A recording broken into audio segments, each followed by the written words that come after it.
नमस्कार, मैं हूं आपके साथ मयंक। देखिए, दिल्ली में जिस तरह से धमाके हुए लाल किले के सामने, उसके बाद कई देशों की तरफ से प्रतिक्रियाएं सामने आई हैं और जो सबसे पहले किसी की प्रतिक्रिया आई है तो वो है ईरान। ईरान ने दिल्ली धमाकों को लेकर क्या कहा है वो मैं आपको सुनाता हूं। देखिए, ईरान की तरफ से कहा गया, भारत में ईरान के दूतावास ने गहरा दुख व्यक्त किया है। दूतावास ने सोशल मीडिया प्लेटफॉर्म एक्स पर पोस्ट करते हुए लिखा कि दिल्ली में हुए कार ब्लास्ट में भारतीय नागरिकों की मौत और घायल होने की खबर से हमें गहरा दुख हुआ है। हम भारत सरकार और भारत की जनता के प्रति हार्दिक संवेदना प्रकट करते हैं। ईरानी दूतावास ने आगे कहा कि हम पीड़ित परिवारों के प्रति अपनी सहानुभूति प्रकट करते हैं और उनके धैर्य की प्रार्थना करते हैं। साथ ही हम घायलों के जल्द स्वस्थ होने की कामना करते हैं। देखिए, ईरान उन देशों में शामिल रहा जिन्होंने सबसे पहले जो धमाके हुए दिल्ली में, उसके बाद अपनी तरफ से जो है वो प्रतिक्रिया दी है और भारत के साथ खड़े रहने का ऐलान किया। मैं एग्जैक्ट आपको बताऊं, जो एम्बेसी की तरफ से कहा गया, the embassy of the Islamic Republic of Iran in India expresses its deep sorrow over the loss of lives and injuries to several Indian citizens in the car blast incident in Delhi and extends its sincere condolences to the government and the people of the Republic of India. The embassy also conveys its heartfelt sympathy to the families of the victims and wishes patience and comfort for them, as well as speedy recovery for those injured in the tragic incident. उनकी तरफ से, Iran की तरफ से कहा गया कि हम इस घड़ी में भारत के साथ खड़े हुए हैं और जिन लोगों की मौत हुई है उनके परिवार वालों के साथ हमारी पूरी संवेदना है। देखिए, ईरान और भारत के संबंध लगातार मजबूत हुए हैं पिछले कुछ समय में। देखिए, इसके अलावा कई और देशों की तरफ से जो है वो प्रतिक्रिया आई हैं। भारत में ब्रिटिश उच्चायुक्त जो है लिंडी कैमरन ने कहा कि मेरी संवेदनाएं दिल्ली में लाल किले के पास हुए विस्फोटक से प्रभावित सभी लोगों के साथ हैं।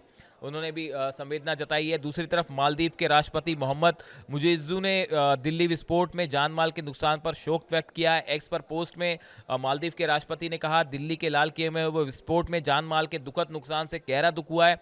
मालदीव इस कठिन समय में भारत के लोगों के साथ और सरकार के साथ एकजुटता से खड़ा है। देखिए, कई देशों की तरफ से प्रतिक्रिया आई हैं और जो राष्ट्रपति, जो अलग अलग देशों के एम्बेसडर्स हैं, उन्होंने जो है वो इस पे अपना प्रतिक्रिया जताई है। जापान के राजदूत हैं ओनो केइची ने दुख जताया। उन्होंने कहा है कि दिल्ली धमाके में हुई जानहानि से मैं बेहद दुखी हूं। जिन परिवारों ने अपने प्रियजनों को खोया है उनके प्रति मेरी गहरी संवेदना है। घायलों के शीघ्र स्वास्थ्य लाभ की प्रार्थना करता हूं।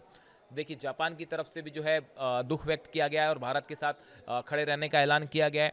भारत में बांग्लादेश के उच्चायुक्त जो है रियाज हमिदुल्लाह ने कहा कि इस घड़ी में बांग्लादेश भारत के साथ है। हमारी संवेदनाएं और प्रार्थनाएं उन सभी प्रभावित लोगों के साथ हैं जिनमें उनके परिवार भी शामिल हैं। इस कठिन घड़ी में बांग्लादेश भारत के साथ खड़ा है।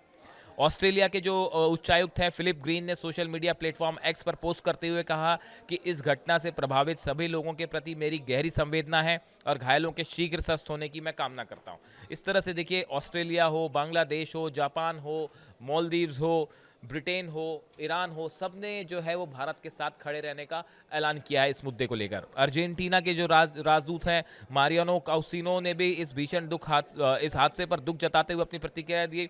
उन्होंने कहा कि अर्जेंटीना की सरकार और जनता उन परिवारों के प्रति संवेदना व्यक्त करती है और उनके साथ खड़ी है जिन्होंने अपने परिजनों को खोया। हमारी प्रार्थनाएं उनके साथ है और हम घायलों के शीघ्र स्वस्थ होने की कामना करते हैं। यानी देखिए, दुनिया भर के देशों ने भारत के साथ इस हादसे के बाद खड़े रहने का, इस धमाकों के बाद खड़े रहने का ऐलान किया है। और इन सभी देशों में जो सबसे ज़्यादा भारत के साथ खड़े रहने वाली बात आई है वो ईरान की तरफ से आई है। एक लंबा पोस्ट आया है ईरान की तरफ से, ईरान की एम्बेसी की तरफ से, और ये कहा गया कि ईरान जो है इस परिस्थिति में पूरी तरह भारत के साथ खड़ा हुआ है। देखिए, प्रधानमंत्री मोदी इस वक्त भूटान के दौरे पर है और उन्होंने वहाँ से ये ऐलान किया है कि इसके लिए जो भी जाँच एजेंसियाँ हैं वो मामले की तह तक जाएंगी और जो भी जिम्मेदार होगा उसे बख्शा नहीं जाएगा। इस तरह का स्टैंड जो है वो भारत की तरफ से सामने आया है।